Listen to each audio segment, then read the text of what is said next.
Welcome back to Rating the List, where we review, discuss, and reimagine popular movie lists objectively. We're your hosts. I'm Jerry. And I'm Brad. And in this episode, we're going to be exploring number 86 from AFI's 100 Years, 100 Passions, the top 100 love stories of all time. Okay, and number 86 is Notorious, directed by Alfred Hitchcock, starring Ingrid Bergman and Cary Grant, and was released in 1946. So, the synopsis of this spy thriller is as follows. In April 1946, Alicia Huberman, played by Ingrid Bergman, the American daughter of a convicted Nazi spy, is recruited by government agent T.R. Devlin, played by Cary Grant, to infiltrate a group of Nazis who have moved to Brazil after the war. While waiting their orders in Rio, the two fall in love, although Devlin is troubled by her promiscuous past.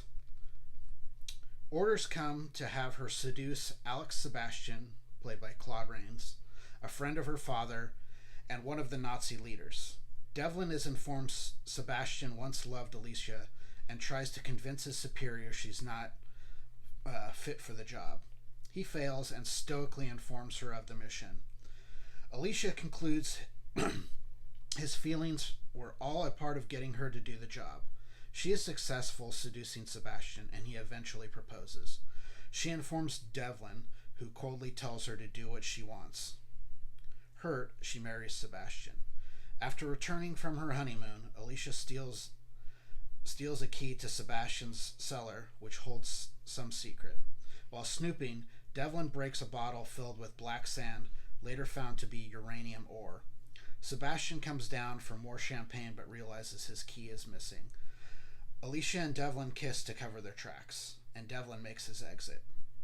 Overnight, Sebastian finds his key returned and finds glass and black sand in the cellar. He knows he must silence Alicia, but also not expose his blunder to his colleagues. Sebastian's mother suggests poisoning, and after drinking spiked coffee, Alicia falls ill. During a doctor visit, she realizes where the ore is mined and why she's ill.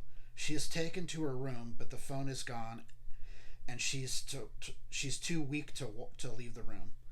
Devlin checks in on her after she fails to appear at the rendezvous for 15 days. He sneaks into her room. She tells him of the poisoning, and he confesses his love for her. He carries her out in full view of the Nazis, leaving Sebastian to his fate. Well.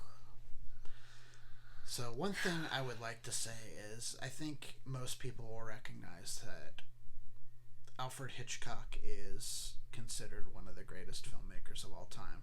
He had one of the longest careers of anyone in film. His career spanned like 70 years. So he made silent movies, and I think he made his last movie like in the early 1970s, if I'm not mistaken. I think so, yeah. So he made movies for a very, very long time. And, he made a lot of really good movies. But there's one thing that is very clear about Alfred Hitchcock, and that he was an absolute misogynist. There's no, getting around it. All you have to do is hear the, interviews of women that worked in his films, watch his filmography, and just the way that he treats women in his films. This man did not like women. He had no affection towards women whatsoever. I mean, he was one of these guys that if he was making movies like now, he would have been completely swept up in the Me Too movement, and rightfully so. This guy was a POS when it came to women. So I'm rather surprised that there are multiple movies of his that are on a love story list, because this guy knows nothing about it. And I have to say that I was a big fan of Alfred Hitchcock. When I was younger, I really loved his movies, saw a lot of his movies in film class, that kind of stuff, and had a really deep appreciation of his films. And as I got older and started really watching these movies, I'm like, wait a minute, that's not okay. He really pins women as the villain in most of his movies. A lot. And it's okay, yeah. Come on. Yeah. He's really classic for, the whole trope of a woman is the cause of a man going down the wrong path. It's like he just you take away all accountability with that kind of stuff. And I've never even in like real life, I just don't buy that. Like you make your own choices. Yeah. And it's like every story you tell is like this. I mean, there's a pattern here, right? You needed therapy and probably didn't get it. Yeah, and also like I think for me watching this movie, I was trying to get into it, and then this thing happens, and it's pretty early on too. And I'm like, whoa! Like, she's driving drunk. Yeah, and he's trying. Cary Grant is the passenger. He's trying to convince her to pull over. Well, he's trying to convince her to, be a part of this mission. The whole like premise of this is weird. It's just like, what do you need her to do this for? And like, what is she? I don't even understand what she gets out of it. Like, what is her motivation for doing this? Like, it's not going to clear her father's name. Her father is branded a Nazi. Well, she does it for him. She does it for him, for Cary Grant. Which is just weird. And like, they're in the car, and he's trying to get her to pull over, and he like punches her. He straight punches her in the face. It's like, what? To try to get her to calm down. Like, really? Like, this is one of those things where, you there's some things that you kind of have when you're looking at stuff from a modern lens. You have to kind of look at the time, and that punching a woman, like, when was that okay? That was never okay. And it was literally never okay. And this whole movie is she's doing exactly what is asked of her, like sacrificing her happiness and her well-being to try to get this guy. Right. She marries him to try to get him. This much older man. I mean, this guy is like her father's contemporary. Yeah, and she does all these things, and then Cary Grant gets digs in on her. He gets digs in on her, and he's been doing it the whole time because he's already slut shaming her because she oh my, she had she's had other lovers. Oh my goodness. Yeah. A woman who's had other lovers. No. He treats her like shit the whole movie, and then she's like in his arms at the end. Like, it doesn't add up. Yeah. It's not believable at all. And it's just... I had a lot of problems. Like, Hitchcock always used, almost all of his movies have a mystery element to it. Mm-hmm. Even, like, Psycho, which is essentially a horror movie, has a mystery element to it. So, I mean, that's just kind of, when you hear there's an adjective, Hitchcockian. I mean, he's known for this stuff, but it's really hard to follow what is going on. And why, and why it's happening. And you're like, uranium ore? What? Like, where did that come from? Did the Nazis, like, try to get uranium or something?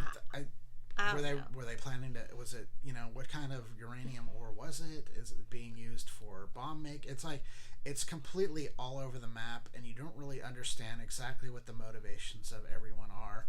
It's just kind of bizarre. And even, like, the last scene where he's just like, okay, so they're just gonna let him walk out with her? Yeah. Like, but here's another thing. Who else is the bad guy in this movie? The bad person. I mean, it's supposed to be the Nazis. No, it's not. It's her mom. It's his mom. Yeah, they play up his mom as like this manipulative, like, Nazi crazy lady. Like, she's the one who like suggests poisoning her and all that kind of stuff, because he's played as like super weak, and his mom is like she's really the brains behind that operation, the puppet master, and it's just like this movie got real old. I haven't seen this movie in a really long time until we revisited it, and I was like, there's some stuff in it, I liked it a little bit more than you did, as you can tell. So I gave it a 53. Jared gave it a 17. I mean, she gets punched in like the first 15 minutes. So the list score is 35. I just don't see that this is a great love story. At all. They have okay chemistry, but it's not great, and that's kind of surprising. You've got, really, really good actors in this. Ingrid Bergman, Cary Grant. These are two powerhouses, from that time. Fantastic. And it just doesn't really kind of It just come really together. is not. It's not good. To me, this is a movie I think that is kind of crying for a remake. I know a lot of people don't like to remake Hitchcock. They feel it's kind of like... I don't think the story is strong enough to do a remake. Well, that's what I'm saying. I think if you got a really good writer, you could if you found a way to strengthen the story, I think you could make it work.